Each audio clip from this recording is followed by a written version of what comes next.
about how to talk to atheists using their language, because I believe in objective morality, most atheists don't. So how can an atheist who rejects God because there's no empirical evidence set morality when it doesn't have empirical evidence?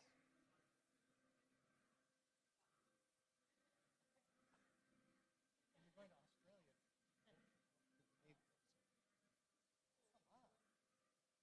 Do I know this organization? Probably. It's called... Not an undeceptions conference. It's on stage. Yeah, but undeceptions has a whole variety of ministries. Maybe that's John Dixon. Kristen Lula.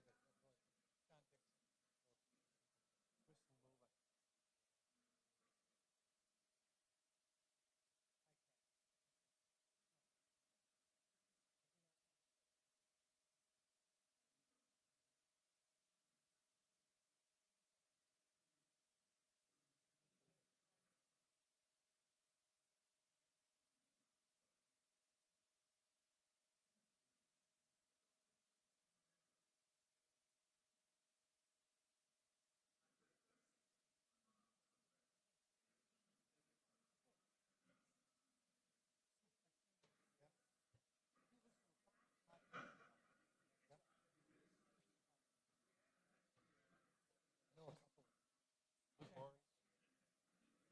Luke Barnes. Luke Barnes. He's one of the leaders in the fine-tuning of astrophysics.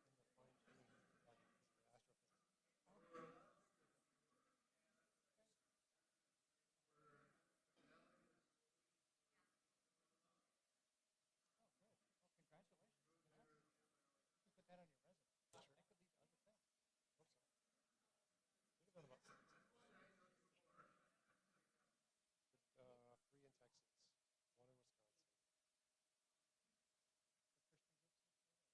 It's usually a mix. It's usually like Christian Post would have church or something, kind of like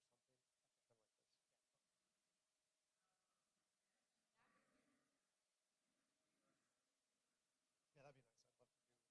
I'd love to do lectures for Christian organizations on how to talk to atheists. That would be easy. I should listen to this, and I'll talk to you better. Well, I just really appreciate book thing. You're just so like. Thank you. Well, in most things. Editing is Well, no, but when we identified the issue, you got with your mom right away. In 2 weeks, you guys were done with it. That was a big deal. I know that. I met your parents, your mom. Tim and Don. Yep. That's the name? I wasn't sure. Just double check. You know, I work with people, then they're not reliable. Things that start out. Okay, just a couple more people, but why don't we go ahead on stage and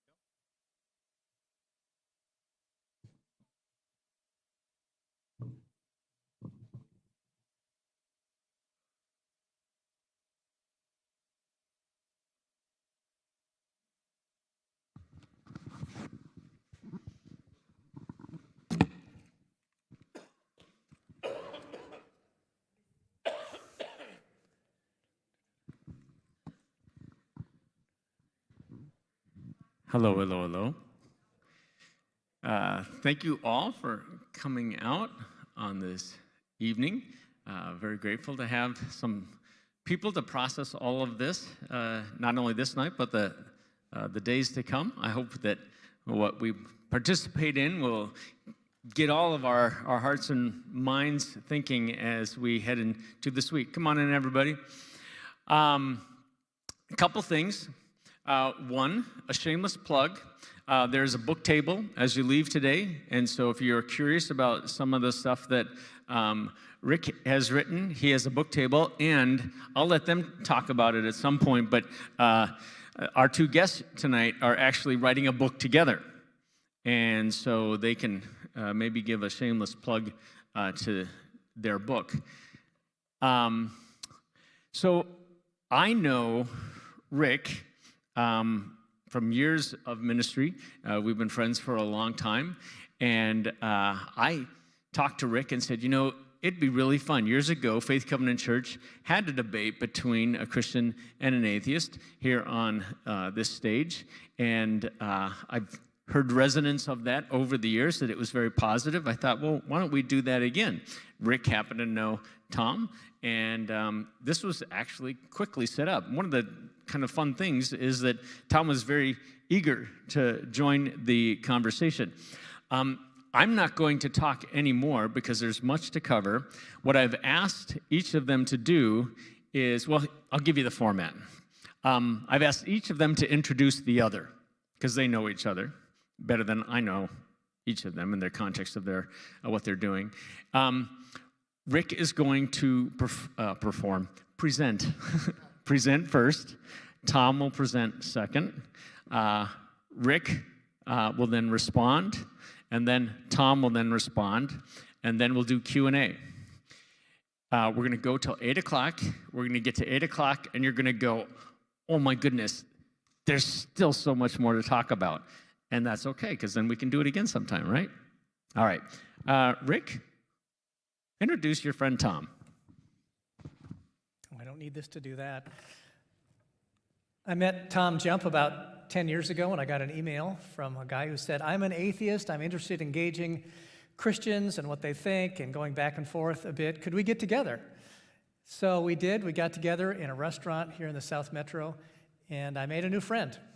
And we've been kind of talking back and forth ever since, and now writing a book together, which is the topic of tonight. The book is on ethics, a naturalistic understanding of ethics versus a Christian theistic understanding of ethics. And it's a cool debate back and forth in the book. Anyway, Tom grew up in Minneapolis, and his parents are here. Hello to his parents. So greetings to you. And Tom has a very successful YouTube channel with how many followers now? 32,000. Yeah, 32,000 followers. And on this channel, he debates Christians and other theists and debates other people. And I have debated him a couple of times on his YouTube channel. So just very glad to be introducing Tom. Tom Jump.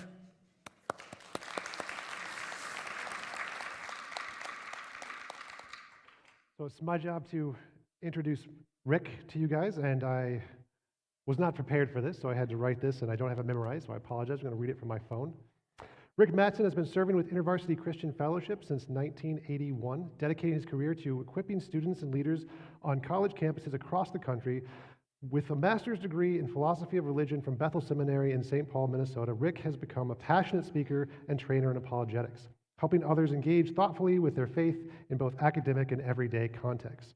Rick and his wife Sharon live in St. Paul, where they deeply involved in Grace Church in Roseville. Sharon serves in music and women's ministry, while Rick is a member of the teaching team. Together, they are proud parents of 2 children and 7 grandchildren.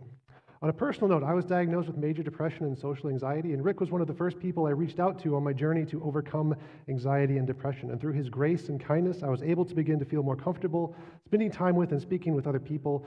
Rick has played a major role in helping me to get to where I am today. Rick Mattson.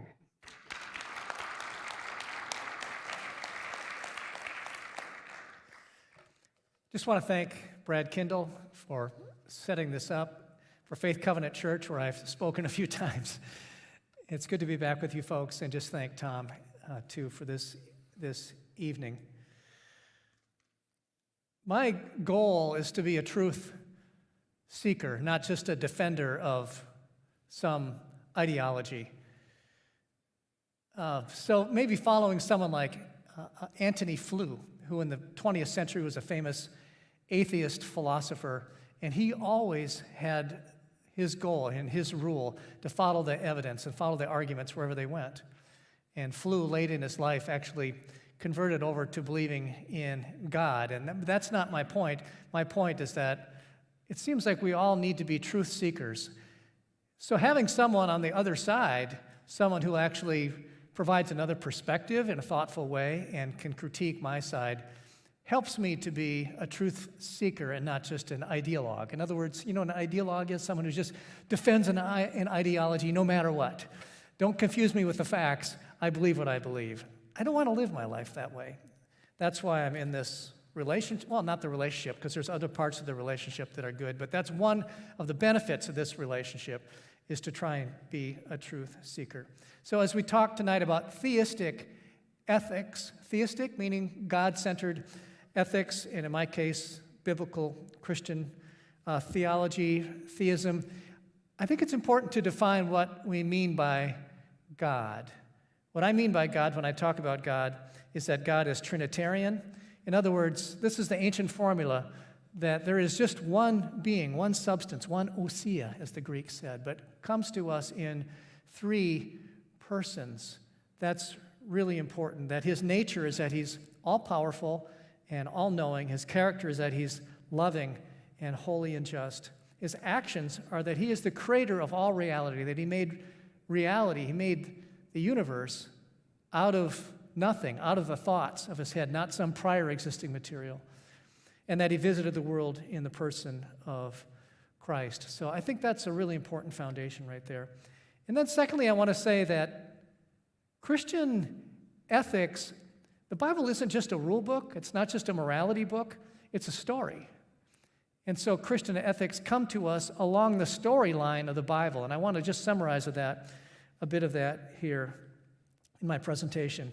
So God creates man and woman in this garden paradise, and very unusual for the ancient world that the woman would have as much dignity and value as the man, Adam and Eve here. And whether you believe in a literal Adam and Eve or they're more symbolic for something else doesn't really matter to my argument here. And the goal then was for man and woman and their offspring to live in this harmonious, family-like relationship with God, but they rejected God. They divorced themselves from God, and in essence what they're saying is, we want to be God. We want to have all the rights and privileges that you have, and so we're going to strike out on our own. And God, who won't force them to stay in the garden, said, okay, well, exercise your free will. Go ahead, reject me. There's going to be consequences, but here you go. So the Old Testament story then, one of the first major events is that there's this massive flood. So after Adam and Eve leave the garden, they gradually sink. They and their descendants gradually sink into a state of decadence and wickedness that God wipes them all out. But he's not satisfied with that arrangement. So after Noah and his family start things over, God comes to this man, this nomad named Abraham, and he starts the process of reconciliation with Abraham and his descendants. And of course, that becomes the nation of Israel. And they're to be a holy people and a light to the nations, but they often fail in this. But as a way to help them along and to know how to live, God gives them the law of Moses. God gives them this. It's not just a moral law, but it does contain moral commandments. Well, the Old Testament story continues then. Maybe a summary of these commandments could be given by the 10 Commandments, or the summary of the law given by the 10 Commandments. The 10 Commandments provide a broad summary. So forbidden, for example, I won't go through all of them, are idolatry, violating the Sabbath, dishonoring your parents, murder, adultery, stealing, lying, and coveting almost anything that your neighbor has, like your neighbor's house, wife, or possessions. And then you have this Shema, this prayer of Israel, which maybe even focuses the law even more down to a finer point. The Shema captures the essence of God's heart. Hear, O Israel, the Lord our God, the Lord is one. Love the Lord your God with all your heart and with all your soul and with all your strength. So it reminds me that the relationship between God and his people isn't just one of dry, mechanical obedience. It's meant to be a family. That was the whole idea from the outset, that God would create people to be in a familial relationship with him. Well, in the Old Testament, time and again, you have God warning the people. Sometimes he uses prophets, sometimes he speaks directly to the leaders, but he keeps warning them, keep the covenant, don't fall into the idolatrous and evil practices of the other nations.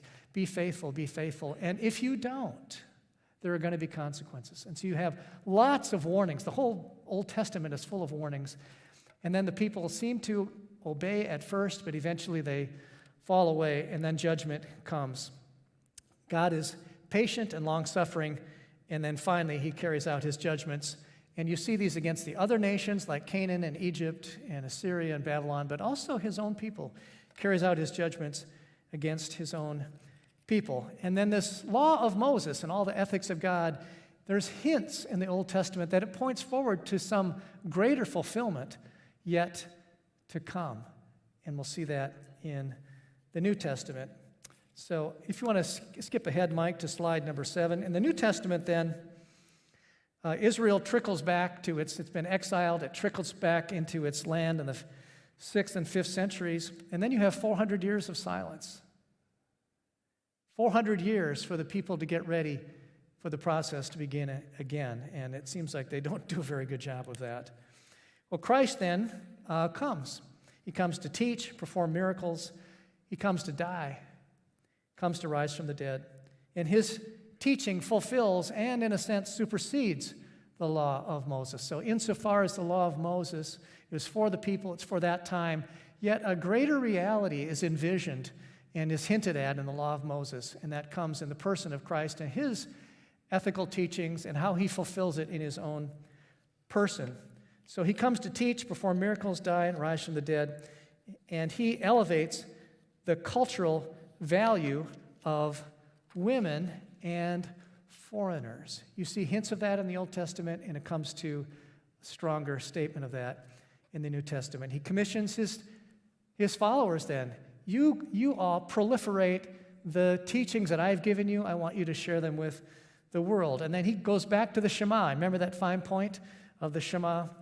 Jesus takes it a step further. Yes, love the Lord your God with your heart, mind, and soul, but also love your neighbor as yourself. Both of those are quotes from two places in the Old Testament, Deuteronomy 6, I believe, and one other place, and Jesus puts them together. So it's love God and love your neighbor. And then other teachings of Jesus include forbidding hate. Now, he takes, don't just murder. We know that's wrong. But he's elevating a little bit. It's even wrong to hate. Hating your brother is, in a sense, committing murder. Or he takes the sin of adultery and he elevates that. And even if you just lust after another person in this inappropriate way, that's the new standard that Jesus has set. So I just wanted to put some ethical teachings of Jesus on a slide. So slide number 9. Here's 8, and there's many more. This is just a sampling. So love God and neighbor, as I mentioned. Love your enemies. In other words, go beyond loving those for whom it's easy to love. Love your enemies. I find that difficult to do. Forgive others. Do not judge others.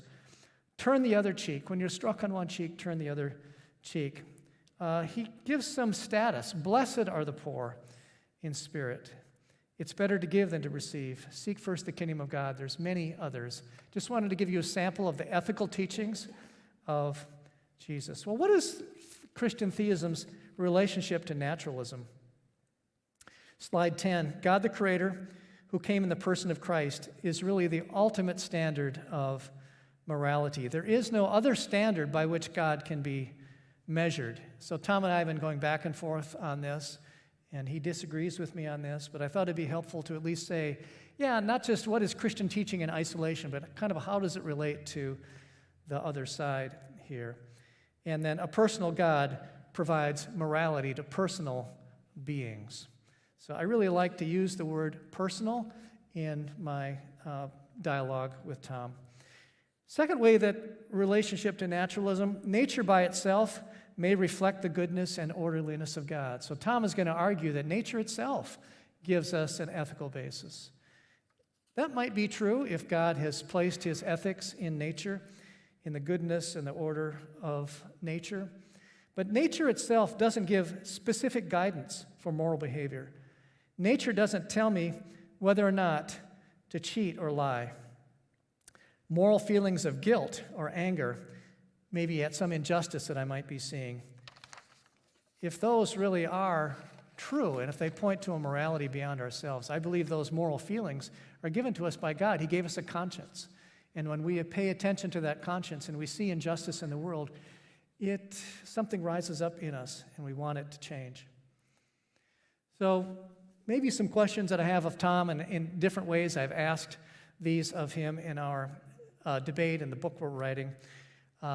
I'm kind of searching for the location and the content of ethics. So what is the earth made of? Crust, mantle, core. And I would ask the naturalist, which of these three provide moral guidance? Which of them tell me how I should treat other people?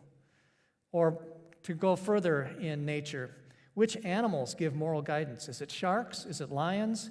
Is it golden retrievers? Is it pit bulls? Which of these provide moral guidance? Which of them tell me how I should treat other people? What is the specific advice that I could be getting from nature if there's no real content there? Thirdly, which landscapes give moral guidance? Is it mountains? Is it bodies of water, fields, valleys? Again, what is it in nature that gives moral guidance? Which of them tell me how I should treat other people? What is the specific advice?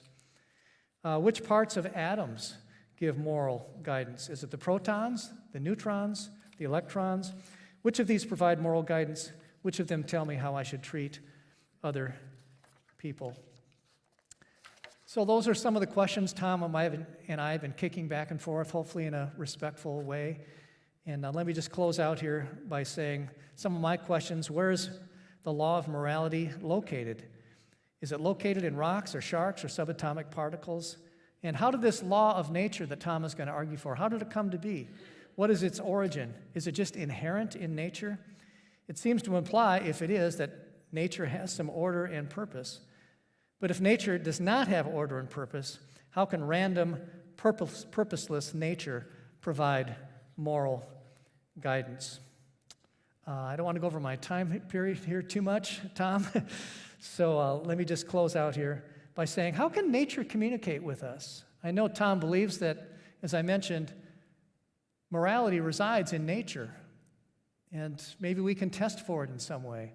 But how is the content of that morality communicated to us? Or maybe the moral law exists in human nature. I mean, that would be another way to play it. I'd be interested to hear Tom's thoughts on that. But I want to know, how could humans have a nature? If they're just made of matter and energy, just atoms and molecules, how can humans have a true human nature? Atoms and molecules don't have a human nature per se. They don't care. And it seems to me that on the naturalistic model, we're just glorified robots. Let me see here. Let me just close with a statement from a couple prominent atheists here. Slide 20. Richard Dawkins, famous Richard Dawkins. The universe has no design, no purpose, no evil, no good, nothing but blind, pitiless indifference. It's one thing for a theist to accuse naturalists of saying that, but when an atheist says it, I think it maybe carries more weight. Or Michael Roos, the world is just matter in motion. It has no meaning. It has no values. The world is like a machine.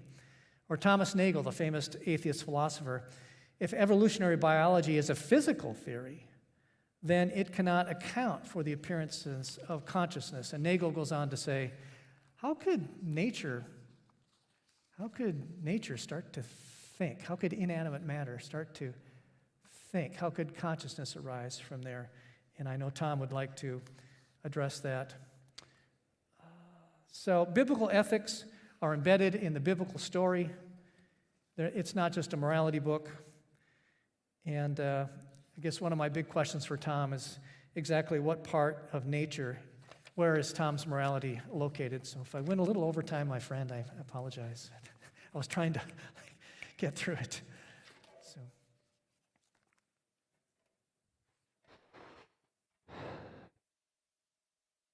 I wasn't keeping track, so I have no idea if we went over time or not, but. All right. So today's topic is objective morality, and the question is whether or not objective morality is better explained by a God, theism, or naturalism.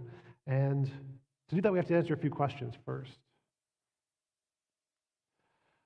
So objective morality without God is a controversial topic for many theists. There's many of them who can't even imagine what that would be like. What would it even mean to have objective morality without a God? Nothing even comes to mind. It seems like a vacuous topic. So let's address that first. This is an argument from Frank Turek, very famous Christian apologists. It exemplifies this, that if God does not exist, objective moral values and duties do not exist, objective moral values and duties do exist, therefore God must exist. This argument makes it very clear that if God doesn't exist, there's no other possibilities for objective morality. Can't even think of one. It's not even imaginable. But is that really the case? It may come as a surprise to many, given the quotes Rick gave from many prominent atheists, that actually most academic philosophers are atheists, and most academic philosophers believe in objective morality. So Rick listed 3 academic philosophers, very well known, very prominent, but they don't actually represent the majority. So even though Rick's quotes are very much don't believe in objective morality, and they are atheists, they are not the majority. So most philosophers are atheists, about 67%, and most philosophers believe in objective morality. Moral realism is objective morality, it's the technical term, 62%. So while Rick did quote 3 very prominent atheist philosophers who do not believe in objective morality, there are a whole bunch more who do. So there are many different models of objective morality, of what could ground it. Naturalistic moral realism, objective consequentialism, moral intuitionism, virtue ethics, ethical naturalism. All of these are potential grounds of objective morality that exist without a God. And they do not need a guide for any of these. Here's a list of a whole bunch of others. Not all of these are objective models of morality, it's just a big list of models of morality that I found on Wikipedia, but a lot of them are. So different models of objective morality are extremely common, and understanding that many of them are objective is also extremely common in academic philosophy. So Frank's argument, if God does not exist and objective moral values do not exist, is just false. If you can just imagine an alternative, then that premise is false. This is why academic principle or academic moral argument looks like this. There are objective moral facts and values. God provides the best explanation of the existence of objective facts and values, therefore probably God exists. This is the academic version of the argument, because academically we all acknowledge that there are other possible ways to imagine what could ground objective morality. So what is morality? Morality is the principles that differentiate right from wrong. How do we tell what's good and bad to do in a given situation? What does objective mean? Objective means stance independent truth. It means it's not about your opinion. What do you think? What's your favorite color? What's your favorite type of food? Favorite coffee? Favorite drink? Favorite painting? All of these things are subjective. They're contingent on what you think, your opinions, your thoughts, your values. Objective is the opposite of that. This chair objectively exists, no matter what you think about it. Even if you don't like the chair, even if the chair, you imagine it doesn't exist, even if you're in the matrix and you can't see anything, the chair will still exist because it exists objectively, independent of opinion. So objective morality is stance-independent moral truths, or stance-independent principles that differentiate right from wrong, meaning that they have to be independent of any conscious agent's opinions, positions, thoughts, or feelings. And God, in case you didn't know, is a conscious agent, which means if God is a conscious agent and morality is dependent on God, then morality is subjective. Seems to be like a big problem when we're talking about objective morality, because if God, being a mind, determines what is morality based off of his conscious thoughts, then that by definition means it's subjective. It doesn't matter how powerful God is, or if he created everything, or if he's morally perfect. If morality is contingent on God's thoughts, morality is subjective. So what would make morality objective? In objective grounds, morality would be like the chair. It has to exist independent of what anybody thinks about it, like the laws of physics, a natural force, a platonic object, an a priori abstract supernatural field, like karma, if you've heard of that. If these things exist, they would all be objective bases of objective morality. The question is, given all these alternatives, including God, and the big list I left earlier, how do we determine which one is the best explanation of morality? Well, evidence. Evidence would clearly be the best explanation. The evidence we have of objective morality breaks down into 3 big categories: moral intuition, moral progress, moral dilemmas, and philosophical distinctions. Moral intuitions are the feelings you get. You see somebody steal candy from a baby, you're like, that's wrong, you shouldn't have done that. That's a moral intuition. Moral progress is the one I find the most interesting. It's the changes in moral intuition over time across cultures and even in animals. We see moral progress and moral intuitions in animals. Studies have been done on monkeys and chimpanzees, elephants, dolphins, and they all exhibit moral intuitions and moral progress very similar to what humans do, which to some may be surprising if you don't consider animals to be moral agents, which I do not know exactly if the Bible implies that or not. It seems kind of ambiguous, but I believe that given a good theory, it should incorporate the fact that animals are morally significant, just like humans are. Here's a bunch of lists of philosophical distinctions, principles of morality that we use to try to build a model of evidence. These are the data points that we use to try to map which direction we should go to follow the evidence. And here is a list of things that we can do to establish whether one theory or hypothesis is better than another. Does it answer big questions in the field of ethics? That's important. If it can do that, it's probably a good theory. If it can't do that, then why even call it a model of ethics at all? Another is if it's following the evidence. We've got to look at all the data points, plot them out, and say, well, does this follow the evidence or does it diverge from the evidence? Following the evidence would be good, diverging would be bad. And another way is if we take the model and follow it to its extreme. What would it describe the perfect world as? That would be a good indicator of whether or not we can assess this is a good model or a bad model. So here's a big problem in the field of ethics. There are three moral problems here. The trolley problem. There is a trolley heading down the tracks. It's going to hit 5 people and kill them all. And there's a switch next to you. And if you pull the switch, the trolley will be diverted down a different track, but there's only one guy. And the question is it moral to pull the switch? And most people say yes. That is typically the moral response is yes, it's moral to pull the switch even if it kills one guy. But a very similar problem is the fat man problem. Trolley is heading down the tracks, 5 people down the tracks, and there's a very rotund man standing right next to the tracks, and if you push him, he will stop the tracks, but he will die in the process. Is it moral to push the fat man? Typically, people will say no. Similarly, the doctor problem, a healthy person walks into a hospital, all perfectly great organs, and there are 5 dying patients who each have a different disease relative to a different organ, heart disease, lung disease, stomach cancer, whatever, and we can kill the healthy person, take all of their organs, and cure all of the 5 other people. Is it moral to kill this guy? The answer is typically no. So the question in the field of ethics is why is it moral in the case of the trolley problem, but immoral in the case of the fat man and the doctor problem? Now, what does the Bible have to say about this? Can the Bible give us an answer? Why is one of these moral and the other two not immoral? What's the difference? What are the principles we can use to establish which is the correct moral answer, which is the incorrect moral answer? I don't know. I have never seen a way to answer this using Bible texts. Maybe there is one. But my model definitely gives an answer to this, specifically that the switch, all you're doing is diverting a natural force, the trolley. In the case of the fat man and the doctor, you are perpetrating the act, which is what makes it immoral. So mine can answer questions in the field. Here's another good, the second point I mentioned is, do you follow the pattern of evidence or do you break it? So suppose we have a whole bunch of data points, those are the blue dots, and we try to plot a consistent pattern in between the blue dots, those are the red dots. A good theory is going to be one that follows the pattern. We want something that, yes, look at that, the pattern continues. That's good theory. A bad theory is one that goes completely the opposite of the pattern, especially if the thing going the opposite is the core of the theory. If the core of the theory is doing the opposite of everything the evidence indicates, it's probably a bad theory. So, philosophical pattern of morality, I'm going to give you an example of some of those data points. Imagine there's a doctor in the 1800s, and he's trying to save your life. You've been shot in the leg, and he wants to save your life. All he can do is cut your leg off. He doesn't have access to antibacterials, doesn't have access to modern medicine. The best he can do is cut your leg off to try to save your life.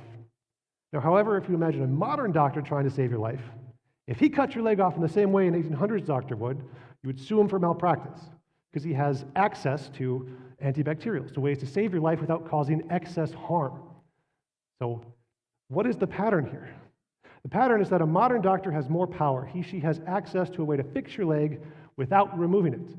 The more power you have, the less justified you are to cause excess pain and suffering. That's the pattern.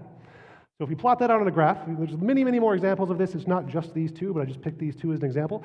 If we look justified harm on the right, the more higher you go, the more harm you're allowed to cause. And amount of power, the more to the right you go, the more power you have. The 1800s doctor, you notice he's allowed to cause a lot of harm justifiably because he doesn't have very much power. Whereas the modern doctor has significantly more power, and so there's less harm that's justified from the modern doctor. Now, if we're going to put God on this graph, he has infinite power, so he's going to be as far to the right as he could possibly go. And based on the Bible, he's allowed to cause as much harm to you as he wants, which means he'd be at the very, very top of the graph. Now, if you notice, that is not following the pattern. This is the exact opposite of the pattern of morality that we're looking for, which seems very, very strange. Maybe not the best model. Maybe we want one that follows the arrow. So Here's a bunch of other principles.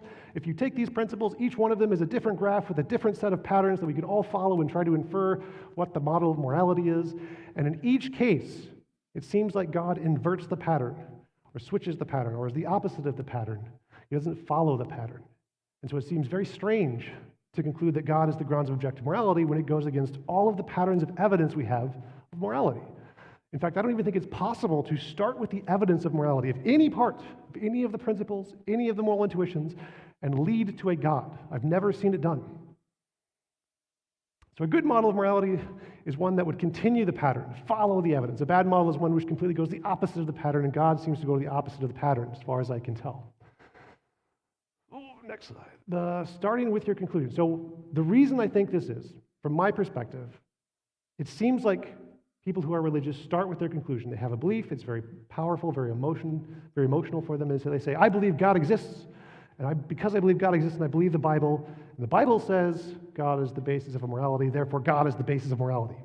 They are starting with their conclusion instead of starting with the evidence.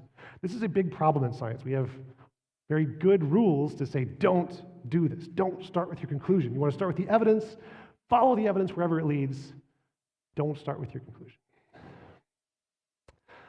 Another consequence of starting with your conclusion is something called special pleading. Special pleading is an informal fallacy where one cites something as an exception to a general rule without justification. Here are some examples. God may have some unknown reason for doing this. God's ways are higher than our ways. God can do what he wants with his creation. Are these actual justifications or actual reasons to justify the exception? Well, no. To say that God has an unknown reason is like saying, oh, look, a UFO. It must be aliens.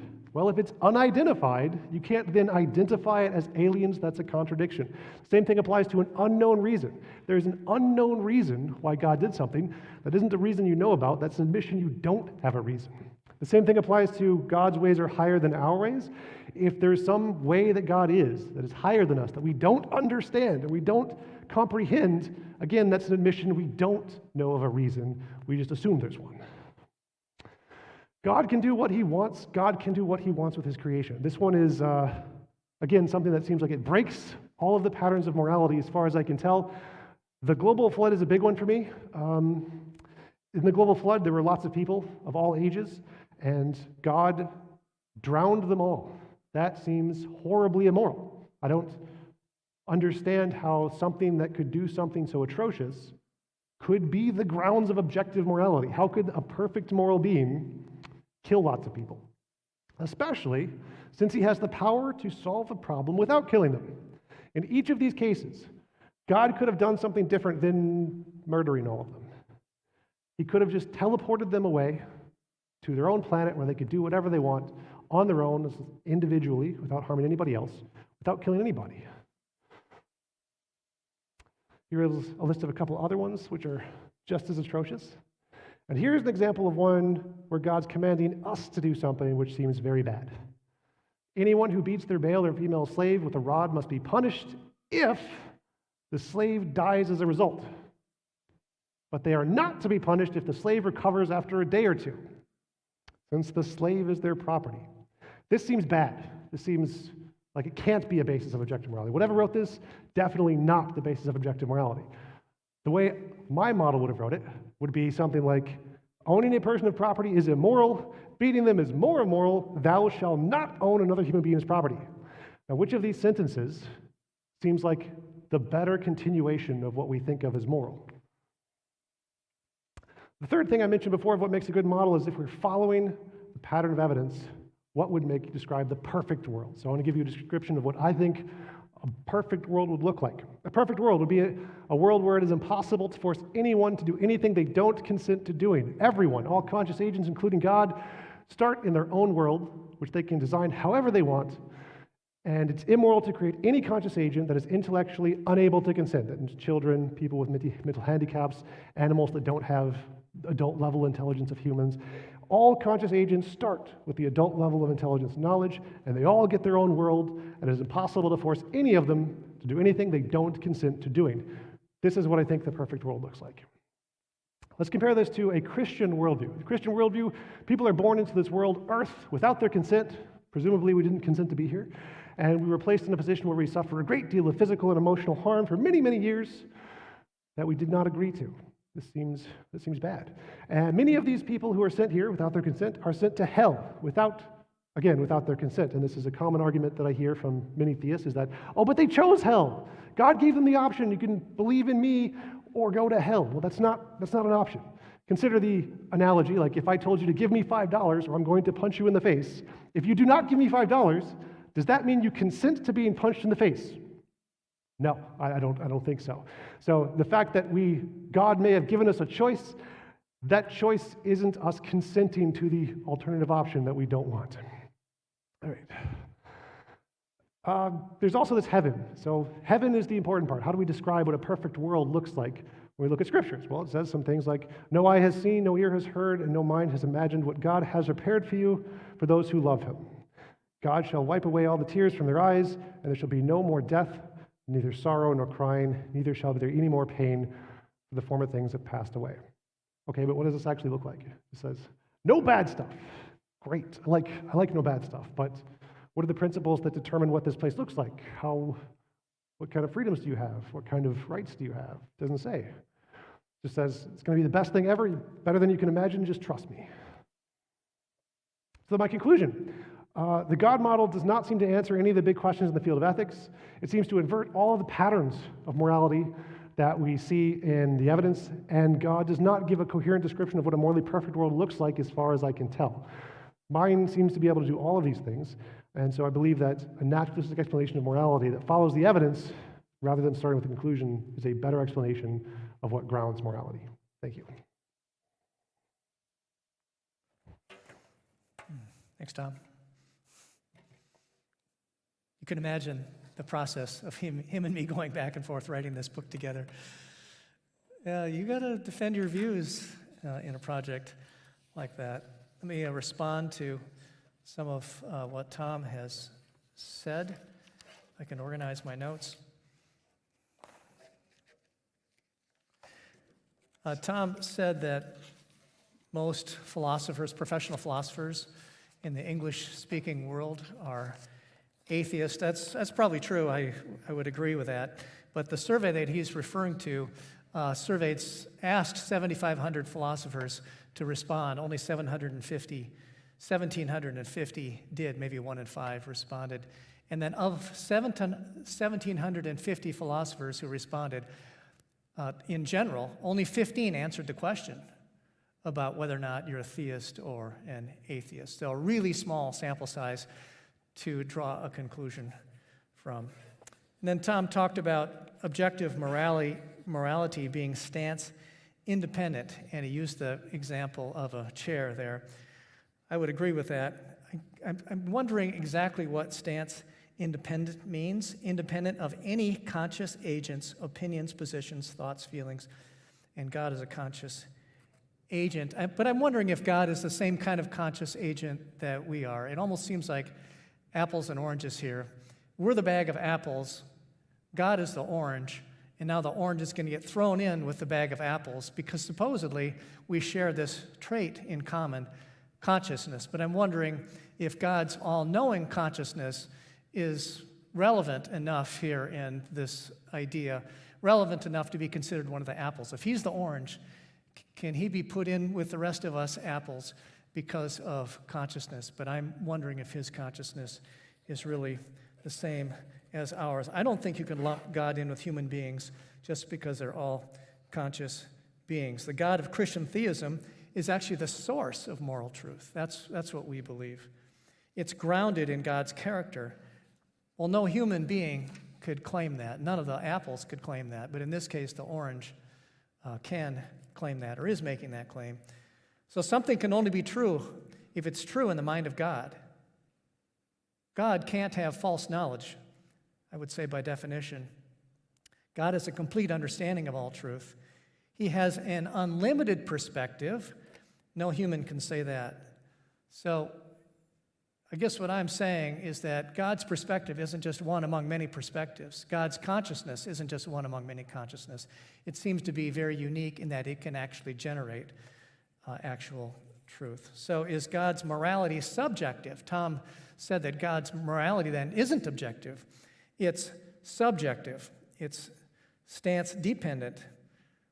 So truths in the mind of God are roughly like truths in the mind of limited human beings. That seems to be the implication. Everyone has a perspective.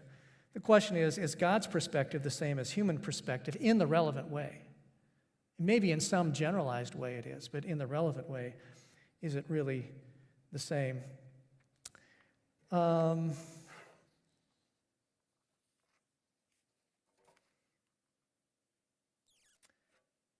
let's just say that God's perspective is subjective. It seems like what Tom is saying is something like a law of physics would be objective. Well, in the Christian worldview, that would be a strange move, that God, whose perspective is subjective, could create the laws of physics and that they would be objective.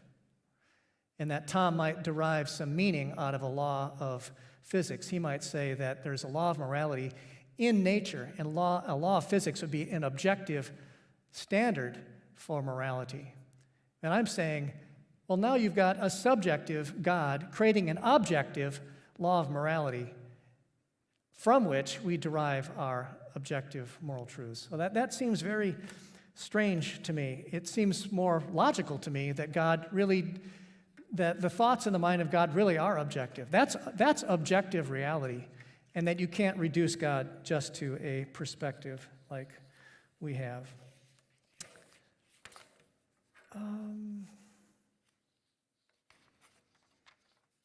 Okay. I have a lot of paper here, a lot of shuffling paper here.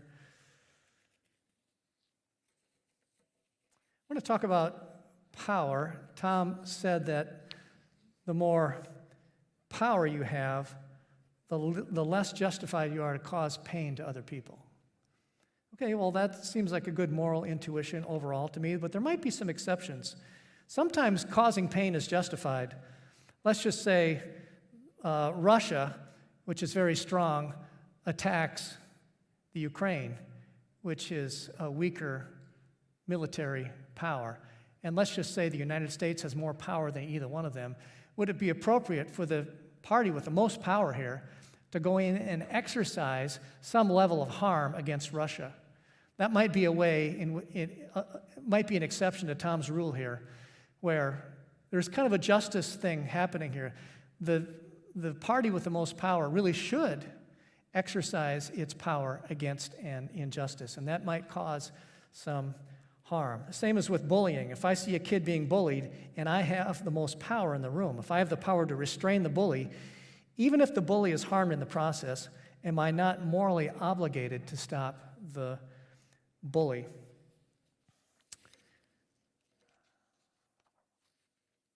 Let me skip ahead to the atrocities of God in the Old Testament. This is the toughest one to answer for Christians and Jews, because on a surface reading, maybe even more than a surface reading, some of these passages are brutal. They're difficult to handle. So I just want to acknowledge that it would be wrong to just dismiss these passages and say, oh, they're no big deal. We've got a perfect solution to every one of them. We don't. And yet, philosophers, theologians, Bible scholars have really dug into these issues and at least given us a way through. Let's take the conquest of Canaan. Conquest of Canaan takes place during the time of Joshua, and this is before the time of David. In fact, God had given the Canaanites 400 years to amend their ways. So if you go back to Genesis 15, the promise to Abraham is that your descendants, the people of promise, are going to be enslaved for 400 years. In the fourth generation, your descendants will come back here to Canaan.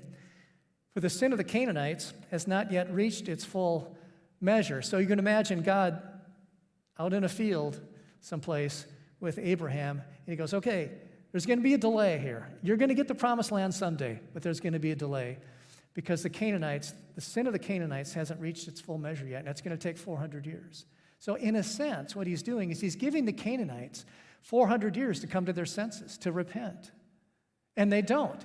And so he goes in and drives them out. Romans 1:18 says, God's wrath comes upon the evil of the people, those who suppress the truth with their evil. So you could make the argument that the Canaanites were suppressing the truth with their child sacrifice, with their aggressive tactics toward other nations, which were just brutal, with their prostitution, all of the things, their violence, the things that they were doing. And since when people look at nature, what God can be known is made plain to them. And it says, Romans 1:18, since the creation of the world, God's power and divine nature have been clearly seen from what has been made. So if you look at nature, you can learn something about God. Why didn't the Canaanites look at nature and learn something about the one true God? Instead, they continued in their evil practices. And after 400 years, God's patience ran out. And so he went in and drove them out, sometimes in violent ways. So people are without excuse. And it might seem brutal and anachronistically for us to look back on 1300, 1200, 1100 BC to these brutal wars that took place. But probably at the time period, it didn't seem that odd. That's what nations did. The gods fought in the heavens, and their adherents, their followers on the earth fought each other. And so it's sort of to be expected, even though when we read these accounts, yeah, we want to throw up. I'm totally with you on that one. Yeah, it's really hard. The Canaanites were aggressive warriors. They sacrificed their children in the fire. What does that deserve? Well, then the question becomes, well, does that mean every man, woman, and child in these Canaanite nations, should they all be wiped out? And I mean, I feel the force of that question, definitely. But if you actually read the accounts of Joshua, where it says every man, woman, and child was wiped out, that's probably just warfare rhetoric. It's like, well, we slaughtered the Packers. Well, are the Packers still alive? Yes, but you use the word slaughter in a way that if you take it over literalistically, in a way that wasn't intended by the authors, you could come to the wrong conclusion. But here we slaughtered the Canaanites, every man, woman, and child. But they probably didn't, because in Joshua 10, it says we subdued the whole region and left no survivors. But in Joshua 23, it says if you intermarry with the survivors of these nations, they will bring you down and you will perish from this land. Well, this was God's land. Apparently, they didn't slaughter everyone. The whole directive from God was to drive them out of the land because it's actually God's land. He wants his people there to be a holy people, and he will inhabit the people that he places there. The other nations are driven out.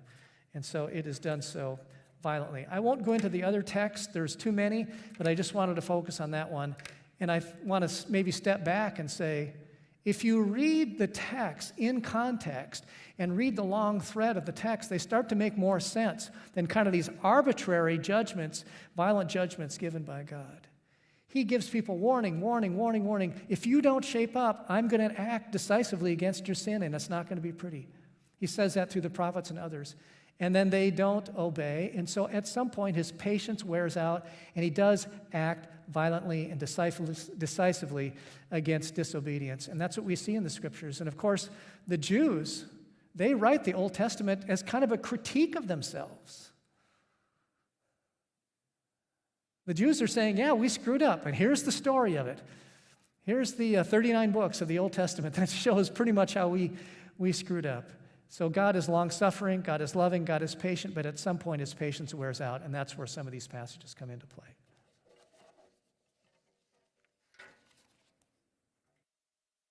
I feel it. Thanks.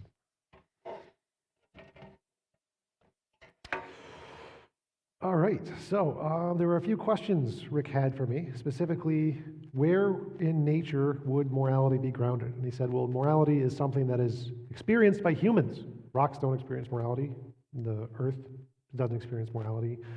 Protons, electrons, they don't experience morality. So how could morality be grounded in a nature which isn't conscious? Because morality is only experienced by conscious agents. Well, let's compare another thing that's only experienced by consciousness, hunger. We get hungry occasionally. Does that mean that hunger must be grounded in a God up there who's just starving all the time and imparting his hungerness onto us? Well, probably not. It's probably just a biochemical process in our stomach.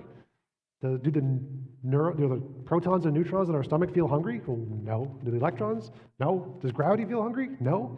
But there's this thing called an emergent property where These physical processes in our stomach can send signals to our brain, and our brain responds with this feeling of hunger. And so the fact that we have certain conscious inclinations or feelings that are only experienced by conscious agents doesn't imply that it is required to be grounded in a conscious agent. It can be an emergent property of nature. And there's lots of these, feeling hot or cold. Is that something that we think is grounded into God? Probably not. It's probably just your skin. What about optical illusions? When you see the optical illusions in an art museum, do you think that the misconceptions of your brain processing that information is grounded by a God? Or probably just how our brains work and they make mistakes sometimes? There are lots of conscious experiences we have that we don't think are grounded in a supreme being. It's just a biological part of our brains, how our brains misfire or don't function. Illusions, delusions, misconceptions, all kinds of things. So why, in the case of morality, would this be any different? Why couldn't it be that morality is like hunger or any of the other things, an emergent property of some other physical laws interacting with our brain, like, say, a law of physics? Why couldn't morality be a field of physics like gravity that affects our brains? And if it did, Rick asked, how would nature communicate with us? Well, gravity communicates us with extremely effectively. If you want proof, just try to fly, jump off a building. See, gravity has a pretty effective way of communicating to you. Why couldn't morality be the same? It is a force that permeates the universe and can interact with our brains, with humans, just like gravity does. Doesn't seem to be a problem there. Rick asked the question, is God's consciousness the same as ours? Because he's a supreme being who knows everything. Well, what makes something subjective isn't the size of the brain. It's a question of what makes something true, the truth maker of the statement. Is something true because God said it, or did God say it because it's true based off of an independent standard? If something is true only because it's said by a person, contingent on their stance, it's subjective. Doesn't matter how powerful the person is, doesn't matter how they created the universe or if they're all knowing. If it's only true because they said it and no other reason, then it's subjective. Now, if it's true for some other reason, like he's looking at a facts book of the universe, like there's a moral thing there, and he's just reading it off, that's the moral fact. That would be objective. He's confirming the fact that is independent of him and saying it's true because of that, not because I said so. What makes something subjective is if it's true because the thing says so. What makes something objective is if it's true independent of the thing say so. So it doesn't matter if God is bigger than us or more powerful than us or all-knowing. The fact that it's true because of his conscious say-so is what makes it subjective. Another point Rick mentioned is that if, in the Christian worldview, everything is created by God, including the force of gravity, and so if gravity was created by God, that would mean everything is subjective, which is something that I don't think is very, very nice. I don't think if we're in the Christian worldview that everything is subjective and contingent on God. That is very concerning to me. I would not want to live in such a universe.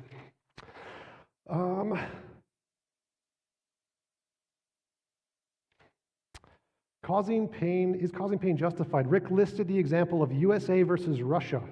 Said this might be an exception to my rule. Well, let's analyze that. Let's say Russia is invading Crimea, and the USA has the current level of power. We would be justified in sending a military force over there to fight, battle, and kill Russians in order to protect the innocent people of Crimea. Absolutely.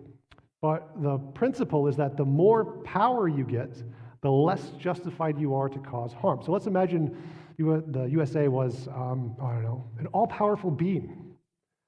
Would they still be justified in sending troops to kill the Russians? Well, no, because they could just snap their fingers and create a force field around Crimea.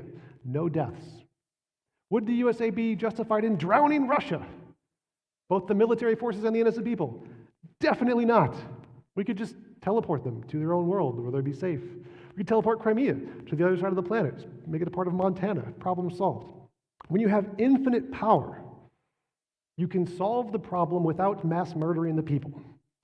So in the case of the Canaanites, as Rick mentioned, let's say they were doing all of the bad things that Rick accuses them of. Sure. Testing. Is that working? So in the case of the Canaanites, let's suppose they were doing all of the bad things Rick accuses them of. Would it be justified to murder them all? Even if you give them years and years and years of warnings in advance, you got to stop doing this, you got to stop doing this, is it justified to kill them all when you are an all-powerful being, when you can just snap your fingers and separate them all so that they can no longer harm anybody else? But no, it would not be justified to murder them all at this point because you're an all-powerful being. You can solve the problem by causing less pain or suffering. And so I don't think this is an exception that Rick says it is. I think it is actually a consistent part of the rule. If you're an all-powerful being, there are ways to solve the problem without drowning everybody. And so I don't think the drowning is a justified action. Thank you.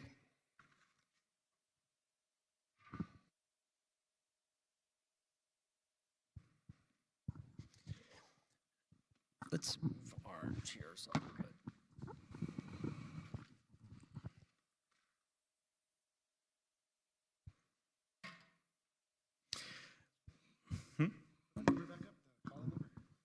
Oh, yeah. So, yeah, if you would like to text in a question, you can text that question to that number. It'll come to my phone, and we will get to as many as possible. How many need some Tylenol because your brain hurts? Just raise your hand. We'll pass that out. Thank you. Thank you both. That was a very good. This is being recorded and will be on the Faith Covenant Church YouTube page, so you can go back and watch different parts of it. You can watch all of it if you like. I have a number of questions. Thank you both for your time. I have... No, I'll end with that. For either Tom or Rick, Tom and Rick, it seems that the naturalistic views of objective moral models are so numerous that they are evidently subjective, dependent on the perspective of the persons who observed and then developed the model. This statement assumes the models vary enough to indicate or warrant subjectivity, and acknowledges that there was not enough time to unpack them. This is purposely not a question. That would likely result in too narrow a response. Do you have a response to what was said? I do. And if anybody wants to, we can stand up in line if you want to ask questions. Oh, yes, thank you. Yes, that microphone. Yes, if you want to come, just come up to the mic, and rather than me looking at the phone, I will look at you. Should I use this mic? Okay, so the fact that there are lots of differing opinions about a thing does not mean the thing is not objective. There are lots of different opinions about the shape of the earth. There are many people who believe the world is flat. There are many different people who have different color spectrums. They can see things. Does the fact that many people see different colors mean that colors are subjective? No. People can have opinions that differ in lots of different ways. That doesn't mean that the things they're talking about are subjective. It just means that there might just be one that's right and a whole bunch that are wrong.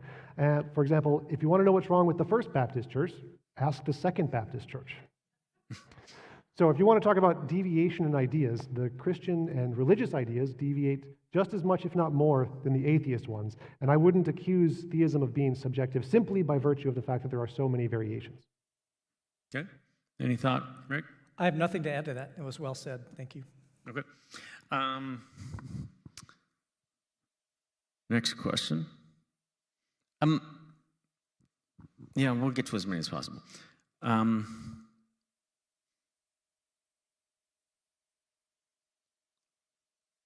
So I'm going to take this question and expand upon it.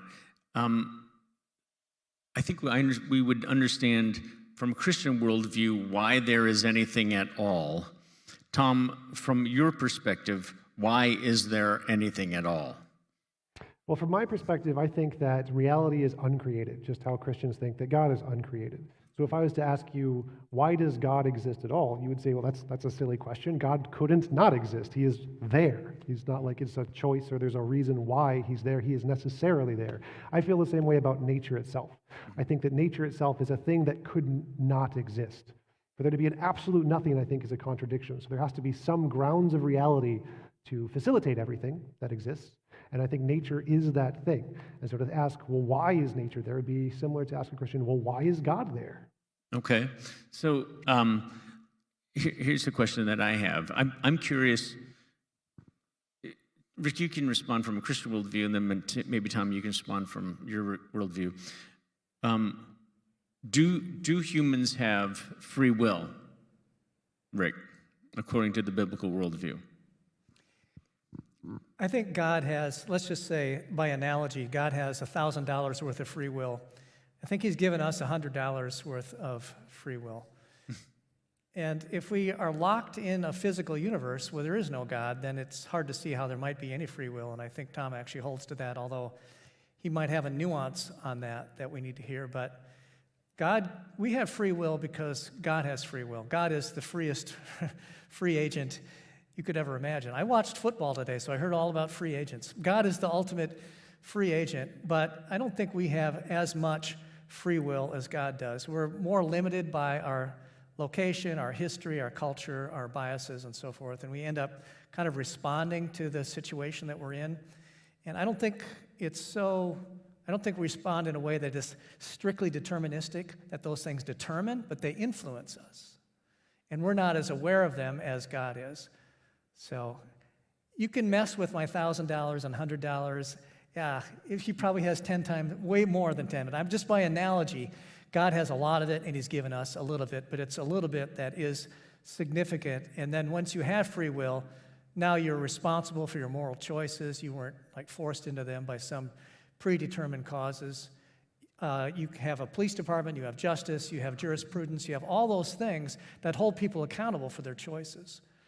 But if they're not accountable for their choices, then a lot of what we do in law enforcement and morality, to my thinking, doesn't make very much sense. Good. Tom? So it depends on what you mean by free will, because I believe that humans are, insofar as you are your brain, responsible for your moral actions. But when Christians say free will, it seems like they're talking about libertarian free will, that you are the ultimate cause of your decision to do one thing or the other. And to me, that makes no sense. I don't understand what that even means, because if there are no prior determining factors in a particular decision, A or B, then that means it's random. It's just completely a random decision. And if there are prior determining factors, like you have some like for chocolate ice cream over vanilla, then those determining factors are going to cause you to choose chocolate over vanilla. And to say that there's this middle ground where there's this ability to make a choice, and that ability to make a choice is undetermined, and that you can just do it by your own innate ability, doesn't seem to make sense. I don't even know what that means. How can you go from a state of choice to a state of no choice without it either being determined by other things or it being determined by nothing, in which case it's random, like that's a dichotomy. Either the choice is determined by prior causes or it is not determined by prior causes. If it's determined by prior causes, it's determined. If it's not, it's random. What's the third option? How can you even make sense of the question of a purely free choice? Doesn't even make sense to me. Okay. Yes. I remember when you and I first met, that very first day, we went back and forth on this very thing for like 45 minutes. My guess is I've been in, you're all are good Minnesotans, and you would prefer not to come up to the microphone because that would draw attention to yourself. So could I get a volunteer? In fact, I'm going to just pick someone. Justin, would you be willing to take this mic, and if someone raises their hand, bring the mic to them? Uh-huh. And so if you have a question, just raise your hand. We will bring the mic to you. Thank you. So we have some other questions, but before we go there, I actually would like to know how did you get to this point? Because you both got to a point where you wanted to stand before others and defend a worldview. Rick, why don't you start? How did you get to this point where you're here right now and you want to defend this worldview? I grew up a very nominal Christian, a Christian in name only. I went to church, some, but I didn't really believe it in my heart or my head. But some seeds were planted, and so at age 19, when some friends from high school shared Christ with me, it totally made sense, and I was kind of at a down point in my life, and I felt the internal self really being transformed, and it came alive for the first time that I could remember. And that was so exciting to me, so I was just flying 2 feet above the ground, for a year. Well, then I kind of woke up and well, wait a second, what did I do? Is this just an emotional commitment, or is this really true? then I started diving into this subject matter called apologetics that I'd never heard of before. I didn't grow up in that world. I didn't grow up as a philosopher or theologian. And I got really interested in the historical apologetics for Jesus, the philosophical apologetic for the existence of God, the existence of the world made by God, and all those things. And then one thing led to another, and I'm in campus ministry, so students have a lot of these questions. So sort of by necessity, I had to dig into these matters and at least give them something to think about.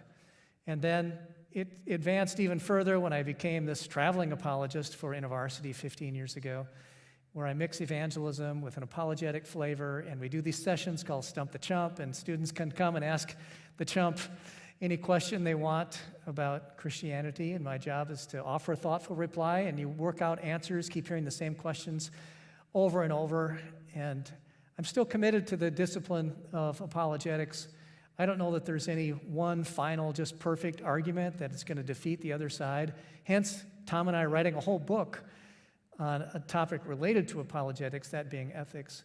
So there's a lot of back and forth to be had here, and I'm committed to the Christian worldview because I think it makes the most sense of the most data with the fewest problems, not only intellectually, but it speaks to the heart as well. So you have both the heart engaged and the head engaged, and an interlocking of the two that just brings freedom to life. And I love that experience, and I love doing that with the people of God. Tom? So I was diagnosed with major depression. I had it since very early in my life. And I was researching philosophy, politics, biology, physics as a way to try to find a way out of that depression. I was also diagnosed with high-functioning autism, which made me very socially awkward. I wasn't very good at having conversations with other humans, especially about personal stuff, small talk. I was terrible at it, hated it. But I was pretty good at having conversations about philosophy. And so as a way to try to overcome my social anxiety, I would reach out to people who were well-versed in topics that I was also interested in, like Rick, about God and philosophy and politics and all those things, and have conversations in those spaces, like at coffee shops. And those interactions helped me to overcome my social anxiety because I could have conversations in places where I was comfortable about topics that I was comfortable talking about. And that is the impetus for me doing these kinds of things, is because I was using those as a way to build my comfortability with having conversations. And having conversations on stage in front of a lot of people was initially very nerve-wracking for me. Now I'm pretty used to it. And so I use these conversations not as a way to promote atheism, as if I'm like an advocate for atheism, but as a way to practice my social skills and overcome my social anxiety. Okay. Thank you for sharing. Let's see. By looking at the chair you're sitting on, you can say it had a designer and creator. How can you therefore say humans, nature, universe did not have a designer and creator?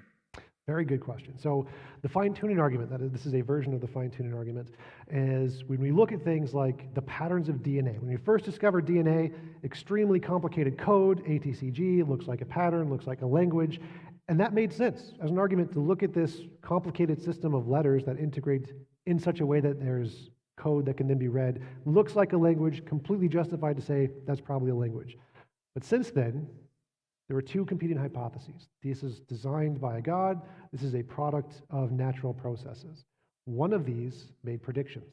If this is a product by natural processes, we should see the natural process of RNA forming on clay in this way. And then we discovered that process. If this is a natural process, we should see corpuscles forming in this location on their own. And we discovered that process. We should find RNA self-replicating molecules that form in nature up to a certain length. We find those. And all of these predictions were made by one of the sides and not the other side. So even though it may be intuitively, initially compelling to say that, oh, this was designed by nature, what really makes a hypothesis better is when it explains things we don't know yet and gets it right. And the one that does that isn't the designer hypothesis, it's the naturalist hypothesis. So the way I conclude these are not designed is because the naturalist hypothesis is the one making all the novel predictions that we don't know yet and getting it right consistently. Okay. You have any response to that? Yeah, Christianity and science go really well together. Science was launched mainly by theists, maybe not exclusively, but if you look back into the origins of science, it's theists Muslim theists and Christian theists, and maybe some others I'm not aware of, who looked out and saw an orderly world and thought, we should study this world. This would be a way to praise God and to understand the world that God has given us. So science got a really good start as a discipline that's compatible with Christian faith. So these days, if I want predictions, because Tom is very much interested in predictions, and you'll see that coming out in the book, then Christians have this tool in our toolbox that God has given to us as a gift. It's called science.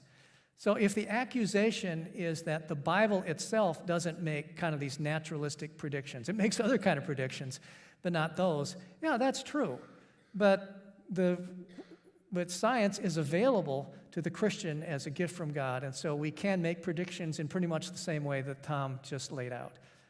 Well, with my atheist friends, and I've had a ton, you're one of my reasons that I had a ton, I sometimes say to them, would I want science only, or would I want science and God? And to me, the answer is easy on that one. Okay.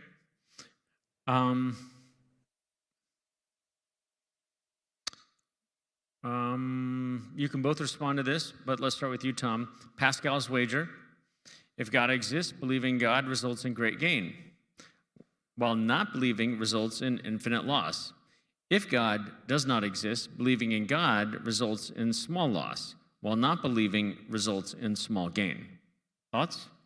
Yeah, so Pascal's wager is very interesting. It's essentially, if God exists and you believe in him, you go to heaven. If you don't, you go to hell. If God does not exist, whether you believe or not makes no difference, you go to nothingness. The problem with this argument is that it's comparing a specific kind of a God with a very general kind of naturalism. So for example, the Christian God, if you believe in the Christian God. If there's lots of kinds of gods, you believe in the wrong one, you go to hell. And just as there could be many different types of gods, there could be many different types of naturalism. So there could be a heaven without a God. There are many different naturalistic views of like karma, reincarnation, dharma, where the fundamental nature in Hinduism isn't a god, it's a field of some kind, it's a natural field. And there could be a heaven with a natural world with no God, and it requires no belief.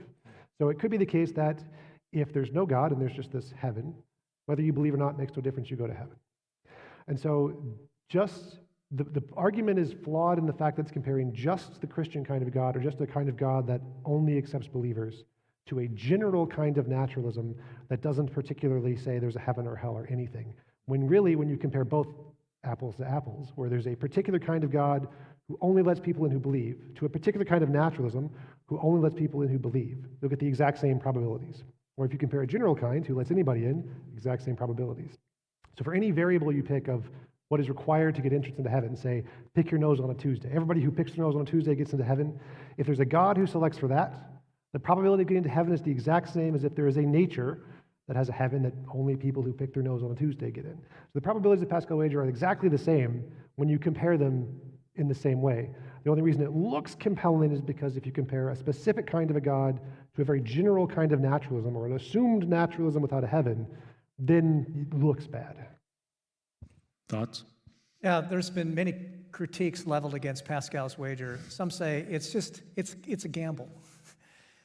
And is belief in God kind of worth this very pragmatic gamble? That's been one of the critiques. Another of the critiques is that it doesn't cover all of the choices, just like Tom said. That was very well said. And Pascal probably created the wager maybe as an afterthought a bit in his, I think it's in the Pensies. And it's in a Christian culture, and so it's sort of assumed that this would be the Christian God, but if it were created in world culture, you'd have all these other religions, just like Tom said. Probably the place where Pascal's wager is most useful is a person who's just teetering on the edge of belief. They sort of do believe, but I don't know. Maybe not. Sometimes they're called yearners. You want it to be true. You think it might be true. You're almost there, but you're not quite there. You don't want to make that leap of faith. Maybe you've got some good reasons, but maybe the reasons aren't as many as you want. But Pascal's wager says, well, you should go for it. Because if you're right, you get eternal life, and if you're wrong, nothing is lost. So that's probably maybe the one narrow area where Pascal's wager is most useful to the seeker who maybe wants to be a believer. So I'm not really disagreeing with Tom much on that one. Okay. Here's a question. This is a question from me and one of the persons kind of combined. My wife? No. All right, Tom. So so in Denmark, my understanding is there are no more children with Down syndrome born in Denmark because it's now been figured out a way that those children can be aborted before they're born. Okay, so that's a thing. In light of that, is that wrong? Is it right? And within that, why does any human being have dignity? So in my moral view, all conscious agents have value. Why? What? Why? Because it's inherent to objective morality. So just like it's inherent to objective morality. I see. Okay. So I believe in objective morality, so I believe all conscious agents have moral value. And so anything that's conscious, whether it's ants or a grasshopper or a human, they all have conscious value. So I think it's always wrong to kill anyone ever for any reason. Always wrong. Any conscious agent, if you kill it, you are violating its autonomy, and you should never do so. Now, there are justified reasons to do so. If someone's attacking you and the only way to stop them is to shoot them, it's a justified immoral action. You're doing an immoral thing by killing them, but you're justified to protect yourself. In the case of abortion or in the case of Down syndrome, it can be argued that it's justified if their life would be so unpleasant or miserable that you would want to save them from that miserable life. And so it can be argued that it's justified. I don't really have a position on that, but my personal moral value is that any conscious agent has value, and it's wrong to kill anything that's conscious ever for any reason, including a baby. Any response there, Rick? Yeah, that's a good question. Yeah, the Bible, I would say, generally frowns on abortion. There could be exceptions, but if it were me, if I were king for a day, I wouldn't base my views of abortion, or I wouldn't create abortion laws based on the exceptions. I would start with a general rule that Tom just laid out. Now, I would come to that dignity of human beings from a slightly different perspective. Yes, it's objective, but it's objectivity given by God, whereas for Tom, it comes from the natural world, the objective value of the natural world. So I think we're agreed on here. And so one of the things I get pressed on a lot is, well, do you believe in abortion? Well, no, because it's murder. Well, what about the exceptions? Because they think, well, then there's no exceptions. And then I think we just need to have a side conversation about what sorts of exceptions we would have to be. And I'm not really equipped to tease that out right now.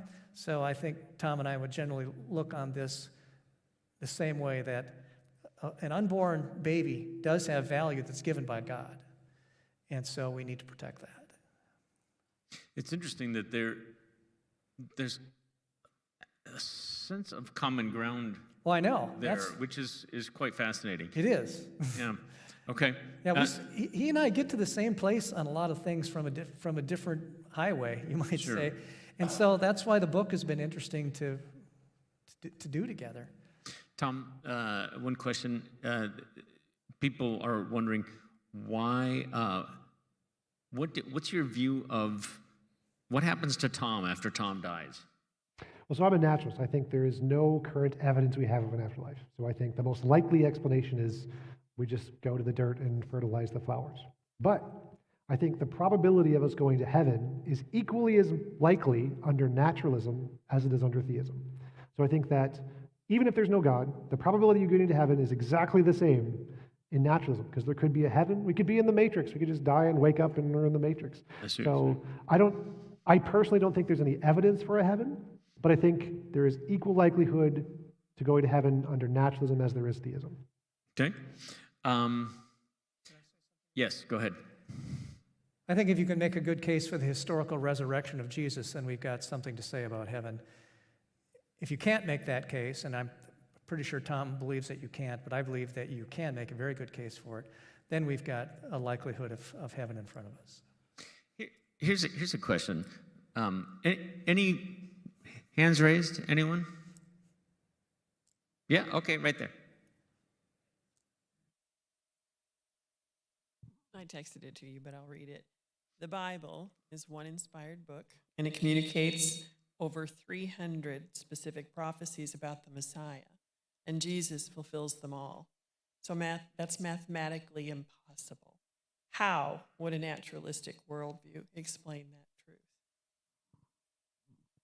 So the prophecies about Jesus, actually many of them fail. If you study the ancient Greek, there are many very prominent historians who study the prophecies in the Greek and the Hebrew and the Aramaic, like Bart Ehrman. The prophecies don't actually work. The reason they do is because the translations done by many monks in monasteries in the 13th century added a whole bunch of things and moved translations around and cut out parts of the Bible they didn't like. And because of this thing called the natural ambiguity of language, you can interpret any sentence in many, many different ways. And of those ways, you can find the one that fits best, especially given Hebrew and Greek. Each of the words has about 30 different interpretations, 30 different meanings of the word. They don't have a strict single usage or 2 or 3 usages like we do today. Many words had many different interpretations.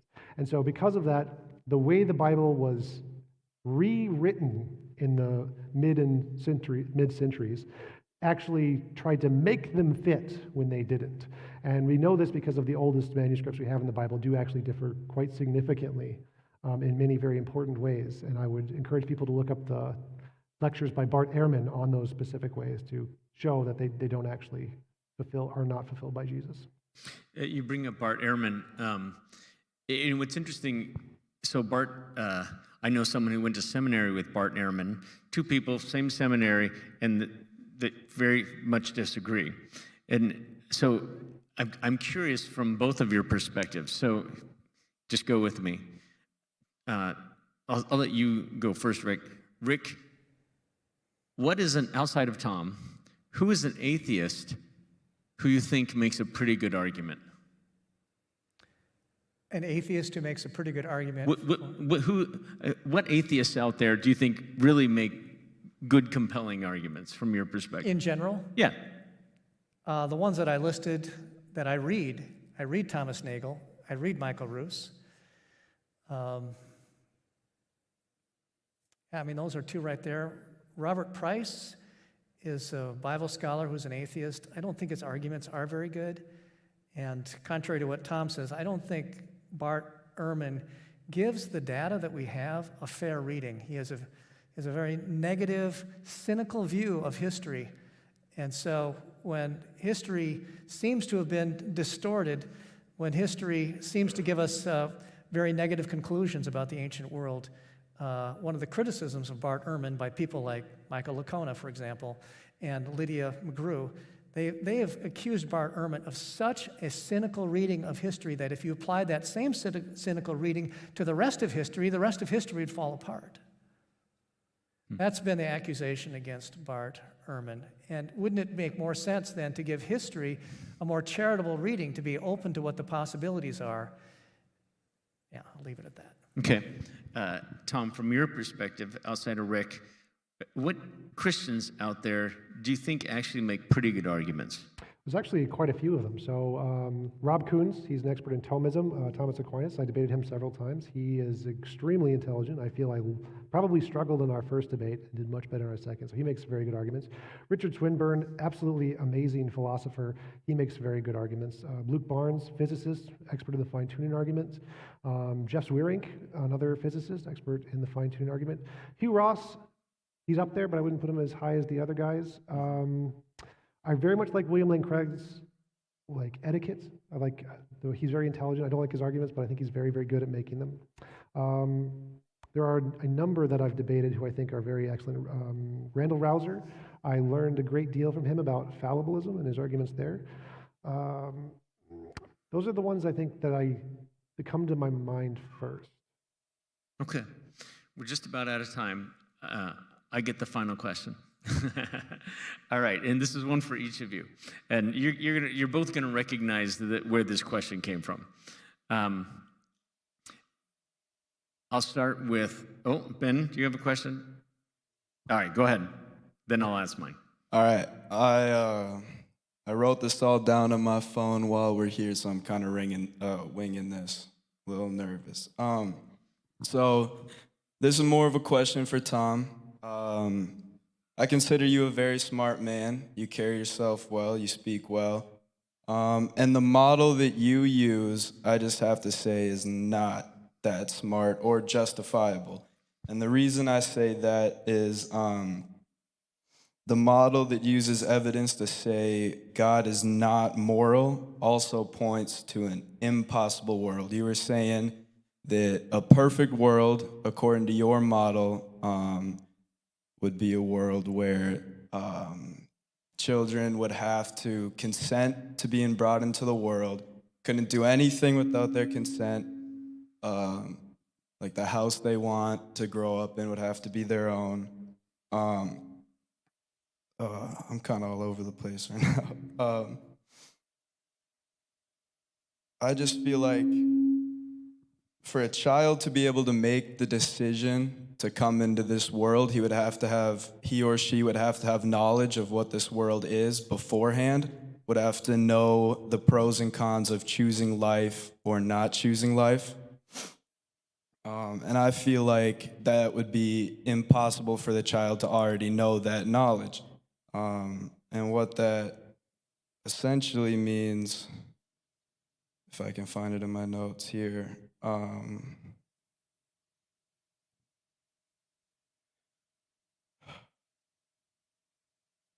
a little nervous, sorry, I can't really think too clearly. No problem, take your time.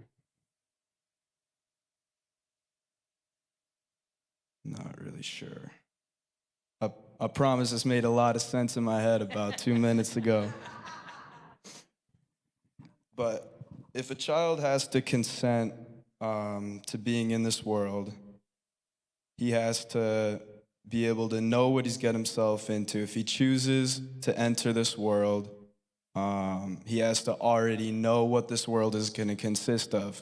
And therefore, he has knowledge that he did not consent to, right? He's able to make these choices and have this knowledge that he had no consent of having knowledge over. And I feel like that itself is a very disproving argument. So then if that is an impossibility, the next moral and most reasonable way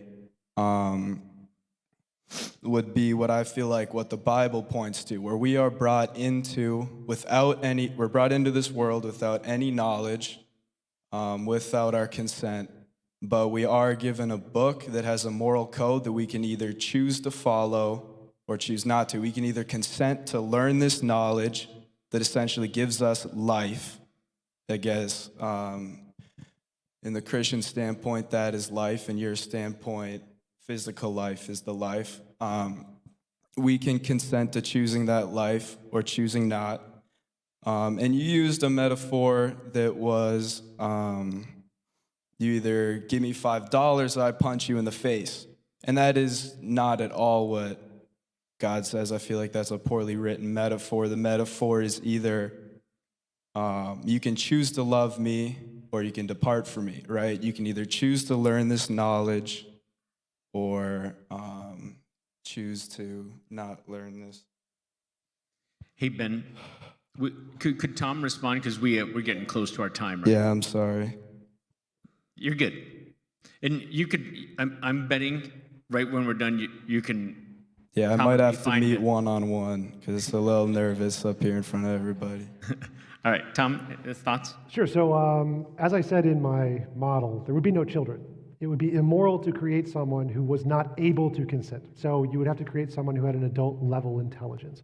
And the problem with what I think you said is that you said it's impossible. Now, it seems very strange to me to think that an all-powerful God, it was impossible for an all-powerful God to give you a knowledge of what this world would be like. That seems very strange. It seems like he's all-powerful. He probably could just snap his fingers and give you all the knowledge you needed. Now, I agree, he couldn't give it to you if you didn't consent. So what we'd have to do is create you not in this world, create you in the perfect world, heaven or whatever, and then say, hey, would you like to go to Earth? I designed this place called Earth. It's got it's not so great in some ways. Would you like to go there? And then as an adult human, you'd probably be like, well, what's it like? And he's like, oh, I can snap my fingers and give you the knowledge of the world. Like, all right, hit me. And he snaps his fingers, gives you the knowledge, like, nope, not going. I'm good. This is good. I like this. No. Or you could say, nah, I don't really need the knowledge. I'm chilling out. No, I'm not interested. Or maybe you could be like, you know what, screw it, let's go for it. Let's just go. I don't even need the knowledge. So there doesn't seem anything impossible about any of that. Like God could have just created us in a perfect place or without the suffering. And you don't need to consent to be created, because if you don't exist, you don't need to give consent to exist. But after you're created, you need to have autonomy. You need to have your own world that you get to live in however you want. And God could then give you the option to come to this world. And he could give you the option to get the knowledge of this world. And so I totally agree it would be immoral for God to force you to have the knowledge without your consent.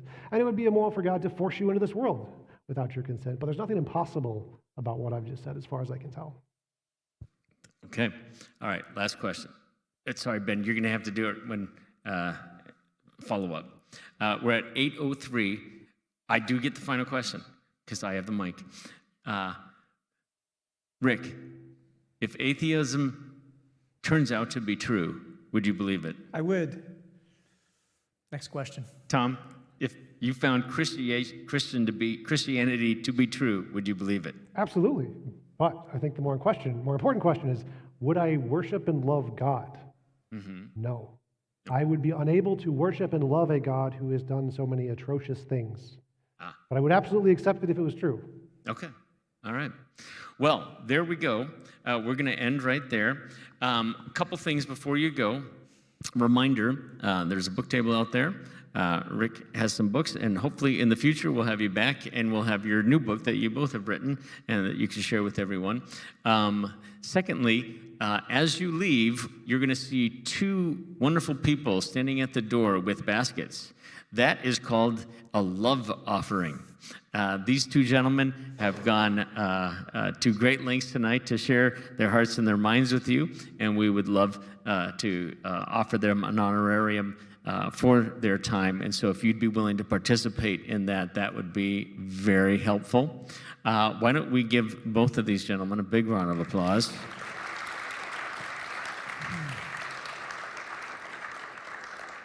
And let's do this. Why don't you both head on out to the lobby first, and you're going to probably, some people would love to talk with you, and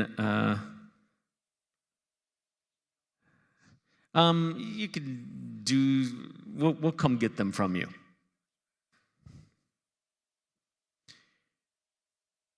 And I am, yeah, there you go. Isn't that nice?